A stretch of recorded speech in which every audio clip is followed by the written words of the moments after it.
মানুষের সবচেয়ে গুরুত্বপূর্ণ যে মৌলিক যে অধিকারটা সেটি হচ্ছে স্বাস্থ্য সুরক্ষা। যে আমরা একটি জেলা হওয়া সত্ত্বেও আমার মনে হয় যে বাংলাদেশের সবচেয়ে অবহেলিত জেলাটি হচ্ছে বগুড়া। এখানের যে অব্যবস্থাপনা এবং এই যে ডাক্তারদের সংকট, চিকিৎসার সংকট, চিকিৎসা ব্যবস্থার মধ্যে যে নানা রকমের অরাজকতা, এটি দীর্ঘ সময় পর্যন্তই চলে আসছে। যে কোনো জবাবদিহিতা নাই।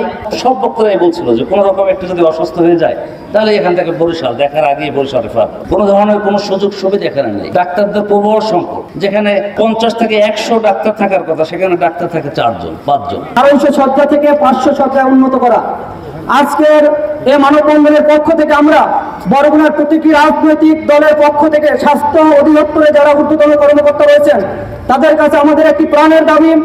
এই বাংলাদেশের দীর্ঘদিন ধরে বরগুনা জেলায় একটি দাবি ছিল যে এখানে একটি মেডিকেল কলেজ, ইউনিভার্সিটি এখানে প্রতিষ্ঠা হবে, যার মাধ্যমে এই উপকূল এলাকার মানুষ স্বাস্থ্য সেবা যথাযথ পাবে। কিন্তু আমরা বঞ্চিত হয়েছি। এই জেলায় বিগত দিনে আওয়ামী লীগ সরকারের প্রতিনিধিত্ব করেছে, কিন্তু জেলা শহর থেকে প্রত্যেকটা ইউনিয়নে যোগাযোগ ব্যবস্থা এতই খারাপ যে একটা রোগী আসতে খুবই কষ্টসাধ্য হয়। তারপরে আসার পরেও তারা সুচিকিৎসা এখানে পায় না, সুচিকিৎসা থেকে বঞ্চিত হয়।